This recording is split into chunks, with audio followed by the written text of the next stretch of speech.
안녕하십니까? 배팅 부동산 오보 후퇴를 위해 일보 전진한 상황, 폭락이 살며시 보인다. 진행하도록 하겠습니다. 기사부터 봅니다. 1분기 성장률 1.3%, 수출, 건설 투자 회복. 아무리 기저효과가 있다고 하더라도 1분기 성장률 1.3%는 오바죠.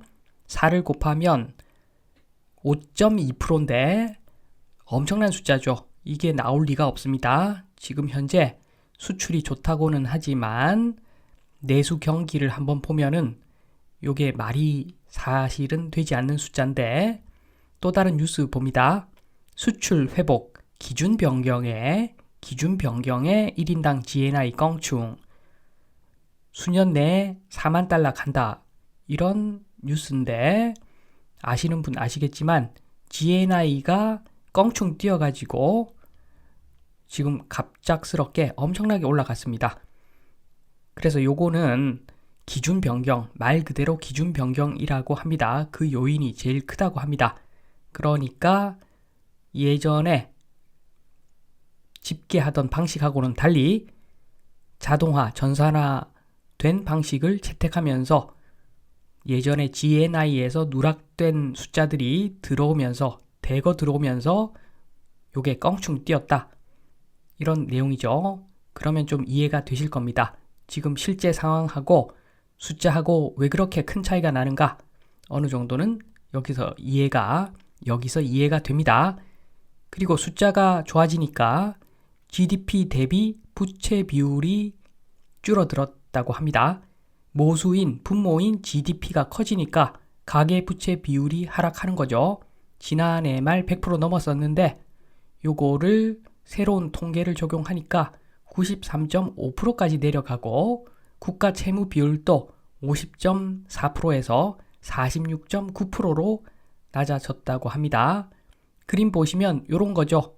가계부채는 사실 줄어든 게 없습니다. 그런데 GDP가 통계적으로 늘어난 것처럼 보이니까 가계부채 비율도 자동적으로 줄어드는 거죠. 그러면은 찬스가 났죠. 가계부채 비율이 줄어들었단다. 가계부채 늘려도 티가 안 나겠네.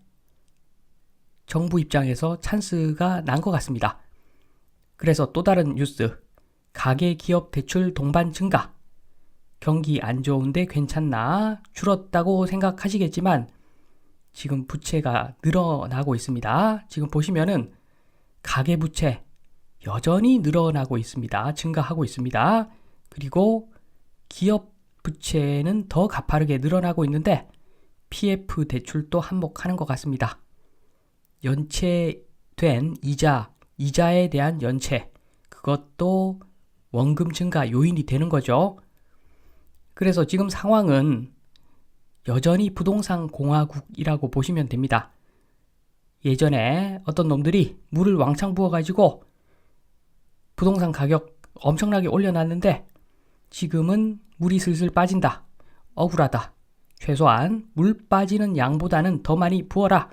요게 지금 현재 정부의 기조 같습니다. 물이 빠져나가는 것보다는 물을 더 많이 채워버리니까 부채가 증가하는 거죠. 여기서 최악의 내용을 말씀드립니다. 왜 체감 경기는 최악인가? 당연하죠. 지금 공장을 국내에 짓는 게 아니라 미국에 짓고 있습니다. 미국에 공장을 지으니까 우리나라에서 수출하는 기자재 때문에 플러스 수출 효과가 나겠지요. 반면에 국내에 공장을 안 지으니까 기자재 수입은 역대급 마이너스라고 합니다. 일본에서 우리가 갖지 못한 기계를 좀 도입해가지고 좀 발전하는 방향으로 공장을 돌리고 해야 되는데 그걸 안 하다 보니까 지금 국내 경기가 안 좋은 것일 수가 있다는 이야기가 있습니다. 맞을 겁니다. 공장을 좀 지어야지 국내에.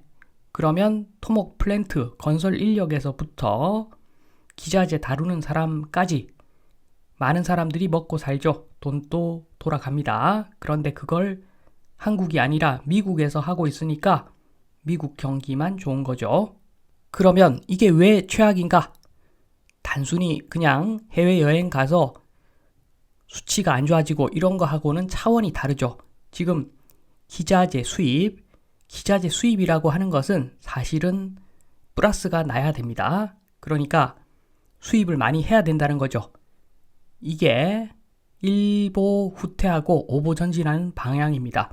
일보 후퇴하고 오보 전진하기 위해서 기자재 같은 거는 수입을 해야죠. 그래서 공장을 더 힘차게 돌려야 되는데 지금 현재 상황 최악일 확률이 높은 이유는 한국에서 회전될 돈이 미국에서 돌아버리네. 그러니까 문제가 있죠.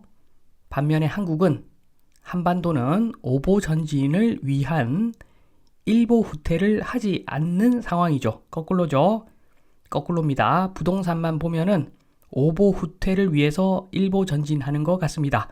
지금 상황에서 부채를 늘리고 있습니다.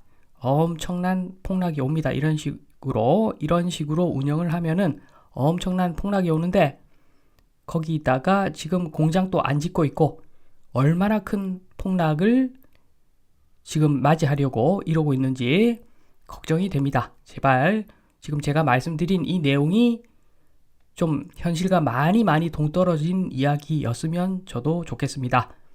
지금은 한국에 부동산이든 주식이든 한국에 투자할 시기는 좀 아닌 것 같다 말씀을 드리면서 이만 마치도록 하겠습니다. 감사합니다.